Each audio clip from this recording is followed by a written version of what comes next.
وسقته اوقافي رتبته من شعري وسقته في ذيابه وردته يا فخر البدواني في ذيابه وردته يا فخر البدواني. Sveiki. Šiuo metu esu Lenkijos Varšuvos oro uoste, pas mus yra 5 ryto ir aš sugalvojau, kad noriu filmuoti šitos kelionės videoblogą ir skrendam į Jordaniją, varysim į dykumą. Nieko per daug nepraleido, tiesiog turėjom 7 valandų kelionę iki Varšuvos ir labai juokingą kelionę su taksi vairuotoju. Tai dėsiu kelis klipukus, o dabar dar lauksiu pusvalandį laiko ir skrisim į Amaną. Ir nusileidus į Amaną prasidės nuotykiai, nes net neįsivaizduojam, kaip atsirasim dykumoj, nes planas dabar varyti į dykumą pas mano draugą Muhamedą. Keliausiu su savo gerą draugę Liepą ir mamuku, noriu jam parodyti dykumą ir esmė tokia, kad išpirko visus bilietus, autobuso bilietus į tą miestą, kur mums reikia važiuoti, o mašinos negavom, nes Jordanija turi labai keistą taisyklę, kad nenuomoja mašinų, jeigu tau nėra 23 metų. Tai mašinos nei legaliai, nei nelegaliai nepavyko gauti, nors praeitą kartą pavyko vairuoti Jordanijai, šį kartą nelabai, tai tikiuosi, kad atskrisim į Jordaniją ir Muhamedas bus kažkas suderinęs, tai arba atsiųs mums taksą, arba suderins kažkas su autobuso firma. Tai va, labai laukiu, kol atskrisim ir labai tikiuosi išsimiegoti oro uoste, lėktuve. Tai va, susimatysime Jordanijoje.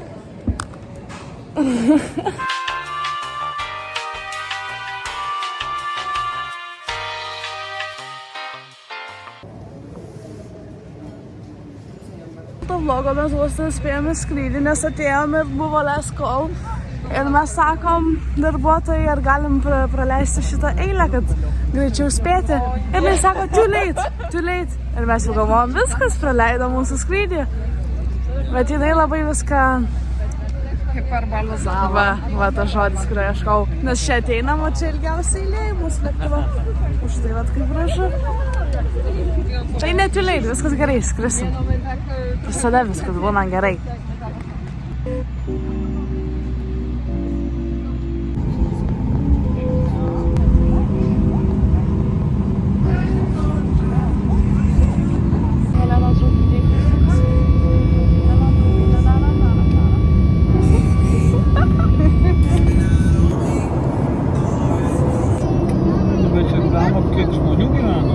Rinkis vyrą. Ar Liepužė nori tu vyrą? Tai jau jaunesnėjus. Rinkis kaip žiūri visi. Kaip podiumo eina. Ar manai, kad mus apskambins? Ne, manau, viskas gerai bus. Patikimi vyrukai. Nelegaliai gaunam mašiną, gavom tokį Nissaniuką. Žodžiumas dalykas, prieš pasiemant mašiną visada apsižiūrėti, ar nėra sugadinta, kad net kaltintų po to, tai va dabar ir žiūrim. Ir visada dar nusifilmuoju pačią mašinytę. Žodžiu, kažkaip visai netyčia gavom mašiniuką. Nežinau, ar mus apskambino iš tikro, bet lyg ir viskas gerai, nes aš savaitę laiko bandžiau prieš atvarant čia suderinti mūsų mašiniuką ir su Muhamedo draugu derinau ir turiu šiaip arabų draugų, kurie skambina, klausinėjo. Ir pas jos nelegalu yra imti mašiną, jeigu tau nėra 22-23 metų, tu legaliai jos negali gauti pagal įstatymus. Ir niekas man nenorėjo jos duoti. Nu ir aš galvoju, pabandysiu savo laimę, nuėjau oro uoste į pirmą pasitaikiusią įmonę, kur nuomoja mašinas ir sakau, ar nuomojat mašinas žmonėm under 20 years old? Ir sako, ne, sako, kiek tau, sakau, 19, visa kita, kalbam. Ir jisai sako, davai, aš tau duodu mašiną. Nu, aš taip nesupratau, kas vyko, aš galvoju, čia tikrai bus skemas ir panašiai, bet pasiskambinam su draugu, kuris kalba arabiškai, jisai viską patikrino, su jais pakalbėjo, dokumentuose lyg ir viskas gerai, sako, tiesiog ramiai važiuok, nepapulk į policiją ir pasiėmėm, aišku, pilną draudimą, viskas kaip ir gerai ir žiūrėsim. Dabar važiuosim į dykumą, 4 valandos kelio. Mašina kaip mašina, viskas veikia paprastai, normaliai, tik tai kondiškė dabar labai karšta, reikia susitvarkyti kondiškę. Eismas kol kas atrodo viskas normaliai, nu taip įdomiai vairuoja. Visi mato, kad turistai, mato, kad blondinė tai labai žiūri, tai turbūt nieko, bet šiaip kaip ir viskas gerai. Ir, nu jo, žiūrėsim, bandysim pasiekti dykumą šiandien.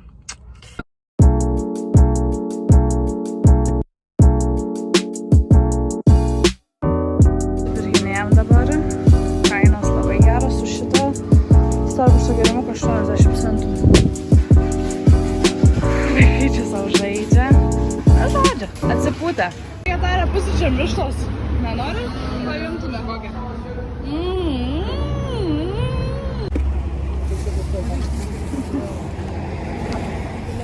Dar paprašysiu.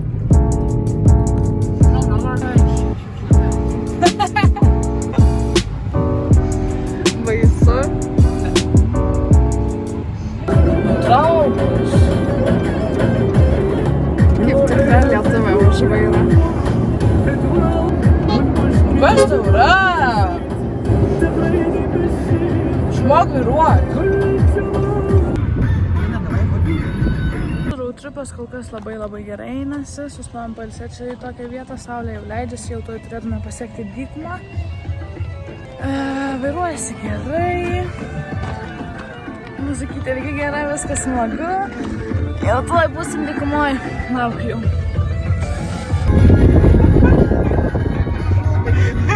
No problem for Meda. Atvarėme į dykumą, pasiėmė mūsų Muhamedas. Paliko mašiną.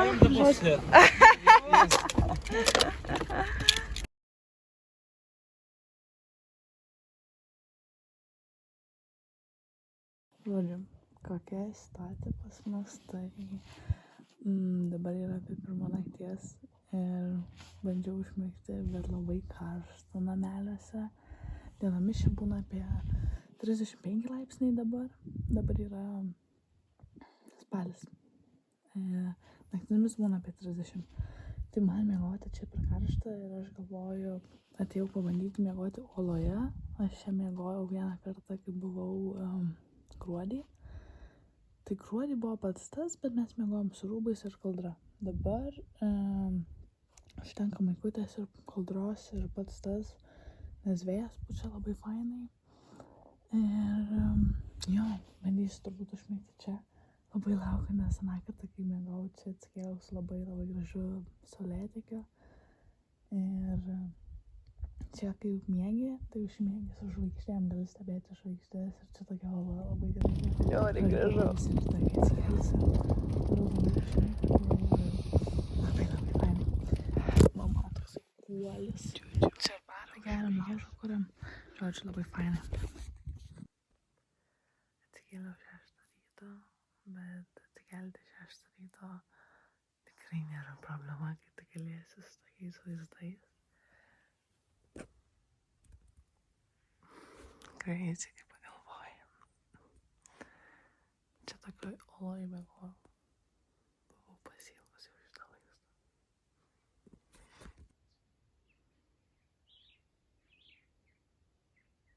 Habibi, come to Wadi Rum.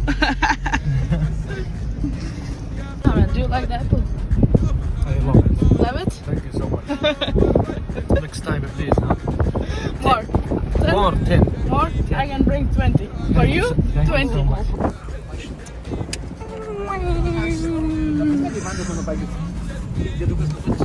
Welcome. Welcome.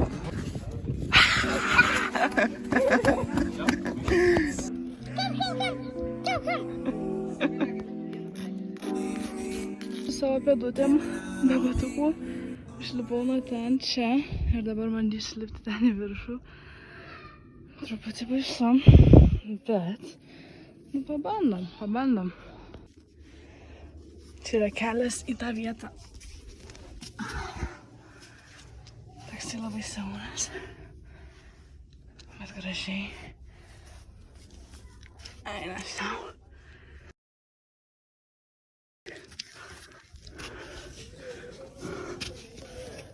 Wow. Geras.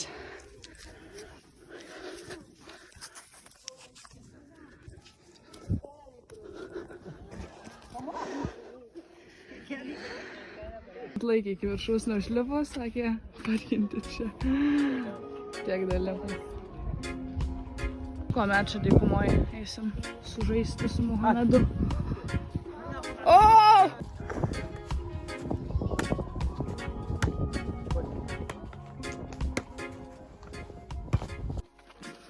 Muhammad, what kind of fruit is this? This kind of date. Date? Yeah, Fresh dates. fresh date. But there is some date is strong, I some date is not strong. It's very honey. Nelabai. Kaip saldu, žinokit. Spoon. Ai, kad su juoda arbata maišyti, tipo. Oi, ne.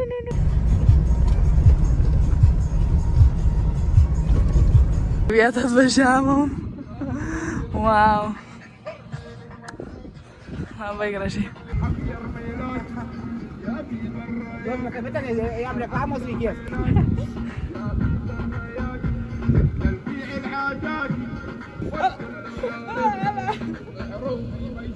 Hey!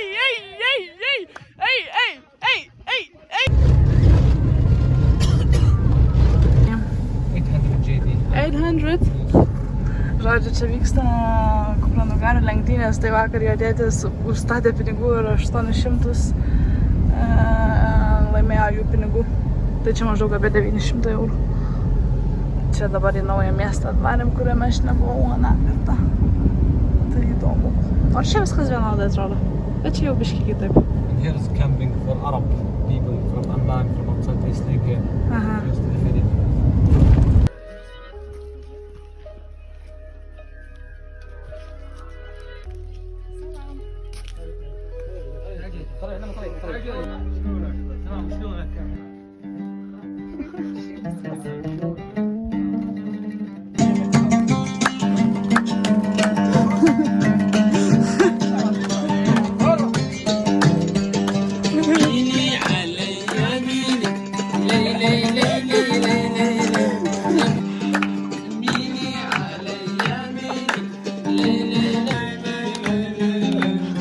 Čia turim armiją, sakė, jie saugo turistus ir jeigu pasimeta ieško jų dykumoje, tai čia jie trumpam sustoja.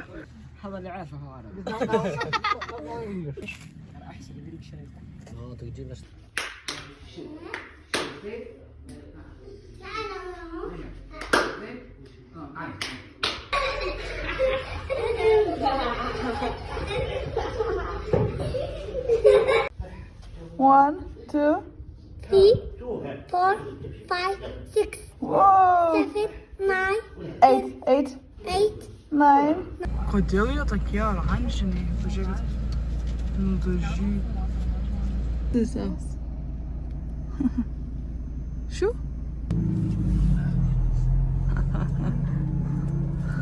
Sveiki atvykę į mūsų namus. Štai čia mes gyvename. Va taip atrodo mūsų stovyklavietė dienos metu. Čia yra nameliai, kur gyvenam. Čia dublikas šiaip jis nėra toks blogas, kaip čia atrodo. Čia vartai yra. Ten tokia čilinimo vietelė, kur laužą pakuria. Aš miegu ten naktimis kartais, kai labai karšta. O čia toks bendras kambariukas. Tai tuomet labai gražu.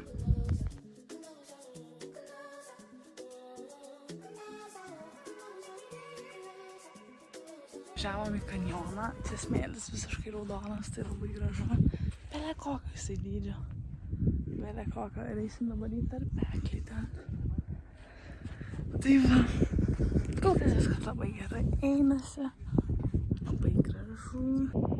Eina, savo kaip gražu.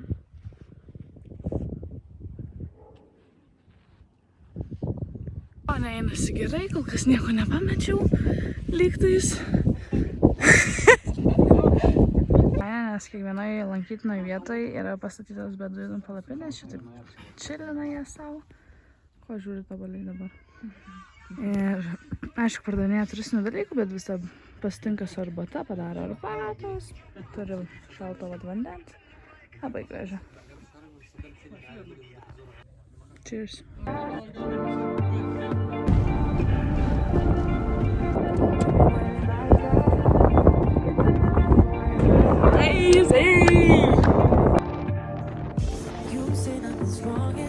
Looking good, Mohammed. Mašallah, mašallah. Jiems tinka? Čia Muhamedas daro šampūną, beduinai taip anksčiau darydavo. Dabar iš čia tik rankom nusiplaut, bet sakė, kaip šampūną naudoja irgi.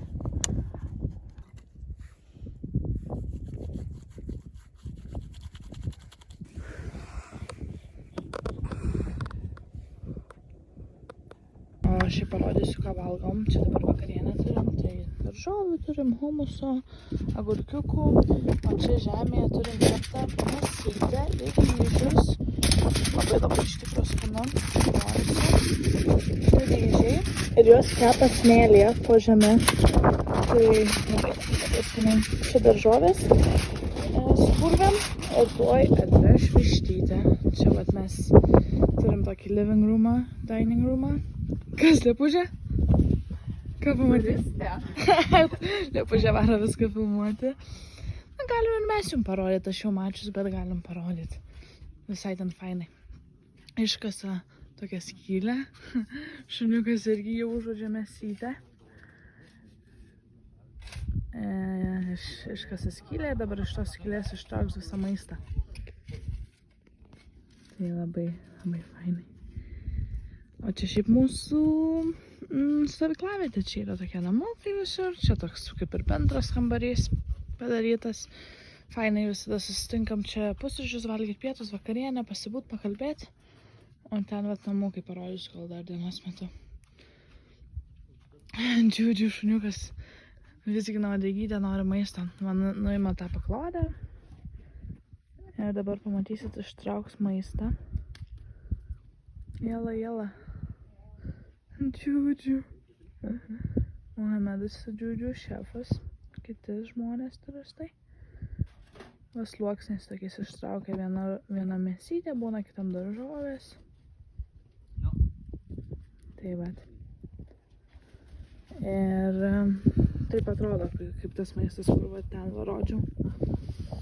Tai va, skanaus mum, varom valgyti. Cheers! Salam! Atvažiavom į prabangiausią čia stovyklavietę dykumoj.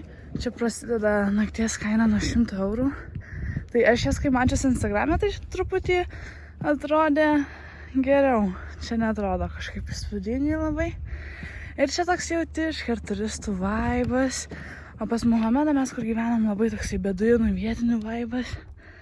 Ir pagyveni tą tikrą gyvenimą. Čia taip instagramiškai labai padaryta. Nu, bet gražu, nieko nesakau gražu. Bet labai kažkaip netikrai. Tai va.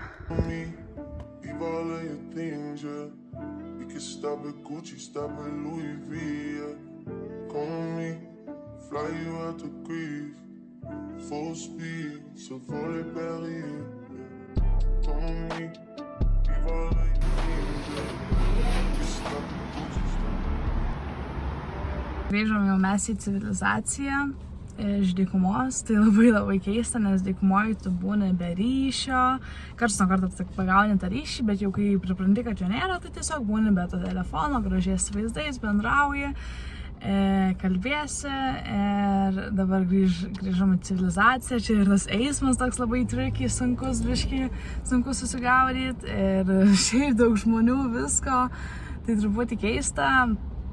Bet labai fainai pailsėjo ir kūnas, ir širdelė, ir galva. Pas Muhamedą aplamai vis tą fainą grįžti, tai jeigu važiuosite į Jordaniją, į dykumą, parašykite, tikrai duosiu Muhamedo kontaktą, jisai mano visus draugus kaip savus priima. Ir dar ką norėjau pridurti dėl eismo ir vairavimo čia. Aš asmeniškai nežinau, kaip man čia taip atsitiko, kad pavyko gauti tą mašiną visgi, nes čia gali vairuoti, nuomotis mašiną nuo 22 ar 23 metų, bet aš tiesiog nuėjau į oro uosto vieną pirmą pasitaikiusią vietą, kur nuomoja mašinas. Ir susitarėm ir davė man tą mašiną, pasiėmėm draudimą, viskas gerai, bet aš neturiu metų stažą, bet aš esu vairavusi ir 5 ar 6 šalyse. Tai Jordanijoje eismas tikrai toksai kartais tricky ir kaip mano draugas arabas sakė, arabų šalyse tu turi įsivaizduoti, kad visi yra asilai ir niekas nemoka vairuoti aplinkui. Ir turi numatyti ateitį ir tikėtis visiškai bet ko. Tai labai atsargiai tikrai reikia vairuoti. Bet mums kaip ir viskas gerai, nieko neatsitiko, jokių avarijų, dar reikia mašiną parvežti iki oro uosto. Bet kaip ir viskas gerai su vairavimu, tiesiog biškiai atsargiau reikia vairuoti. O Jordanijoje mašina tikrai yra būtina, nes su viešuoju gana sunkiai nuvažiuosi, arba reikia taksą imti, kuris irgi kainuoja nemažus pinigus.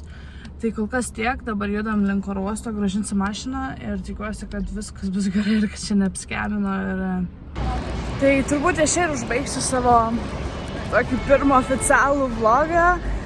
Man vloginimas yra labai keistas dalykas, nes aš toks žmogus, kur aš pamirštu filmuoti, arba aš būnu tam momente ir aš tiesiog juo mėgaujuosi ir man labai sunku būna tiesiog paimti kamerą ir filmuoti, tai aš jaučiu, kad tas mano vlogas galimai gausis toks įsimėtęs, nes aš tai filmuoju, tai nefilmuoju, bet vis tiek labai noriu paprašyti jūsų kritikos ir parašyti, kas patinka, kai filmuoju, kas nepatinka, ko trūksta ir noriu tobulėti, augti ir parodyti žmonėm, kad keliauti aplink pasaulį nėra sunku ir kad kaip tik yra labai smagu.